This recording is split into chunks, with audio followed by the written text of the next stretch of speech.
नमस्कार, मेरा नाम डॉक्टर अनुज गिरधर है।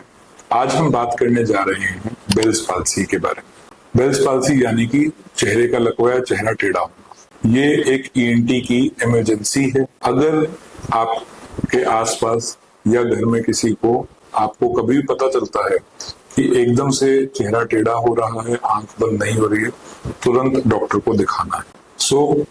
दिमाग से कई सारी नसें निकलती हैं, क्रेनियल नर्व्स बोलते हैं।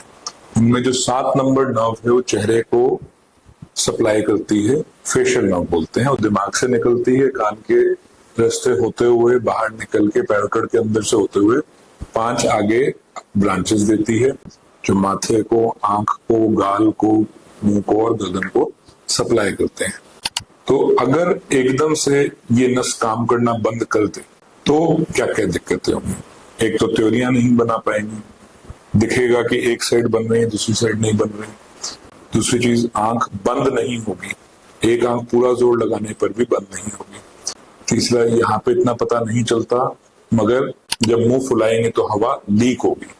जैसे हम मुंह फुलाते हैं तो हवा लीक होनी शुरू हो जाएगी। यहाँ पे खाना खाते हुए, पानी पीते हुए ड्रूलिंग होगा, खाना नीचे गिरेगा, जो मुंह का सलाइवा है खाली बैठे ड्रूल करता रहेगा। अच्छे वाले का ज्यादा पता नहीं चलता। अगर चोट की वजह से फेशियल नर्व गई है तो उसका अलग इलाज होता है। आमतौर पे बेल्स पाल्सी तब बोला जाता है जब कोई स्पेसिफिक कारण पकड़ में नहीं आता है।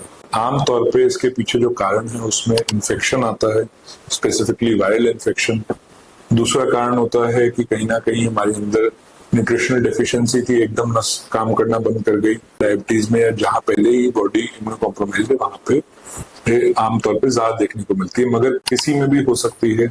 कोई स्पेसिफिक एज ग्रुप नहीं है, कोई स्पेसिफिक जेंडर स्पेसिफिसिटी नहीं है। समझना ये है कि अगर इन्फेक्शन है जिस भी वजह से हुई, हमें इसमें तुरंत अस्पताल पहुंचना है। हॉस्पिटल आने के बाद डॉक्टर आपका बेसिक चेकअप करेंगे, हिस्ट्री है वो लेंगे, उसमें से जो चीज समझ आती है वो तो करेंगे ही करेंगे। आगे टेस्ट कराने पड़ सकते हैं, दूरबीन से कान चेक करेंगे क्योंकि कान के रास्ते नस निकलती है। सुनाई की जांच भी कराई जा सकती है, आगे सीटी एमआरआई भी कराना पड़ सकता है। आमतौर पर जरूरत नहीं पड़ती, मगर साथ में अगर कोई और शक है, स्ट्रोक का शक है कि दिमाग में कोई और बीमारी चल रही है, उसकी वजह से हो गया, उसका शक है, तो उसके लिए रेयरली बट कराना पड़ता है।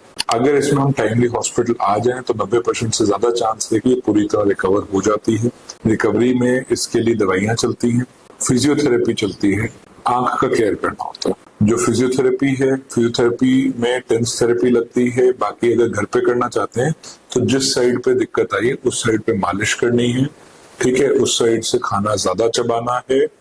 अपना जो एक्सरसाइज बताई है, मुंह में हवा भरने वाली, ये कोशिश करना है होल्ड करने की, कितनी देर हम हवा मुंह में होल्ड कर सकते हैं। अगर नहीं कर पाया तो गुब्बारा फुलाने की कोशिश करनी है। गुब्बारा फुलाने में फिर ये एक्सरसाइज चलेगी।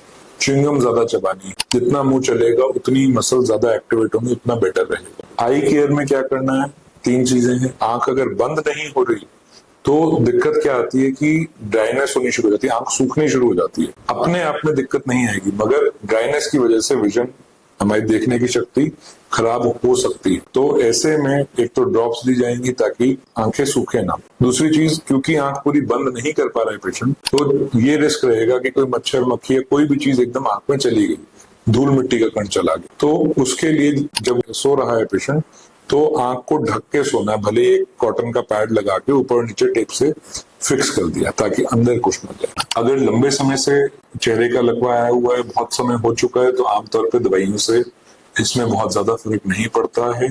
फिर उसके लिए अलग अलग ऑपरेशन भी होते हैं, वो भी करने पड़ सकते हैं। तो इसलिए इसमें बेहतर यही है कि अगर ऐसा कुछ होता है तो तुरंत अस्पताल पहुंचे। अगर इसमें कोई भी डाउट है तो नीचे कमेंट्स में पूछ सकते हैं, और अगर वीडियो पसंद आई तो लाइक, शेयर और सब्सक्राइब करें। Thank you.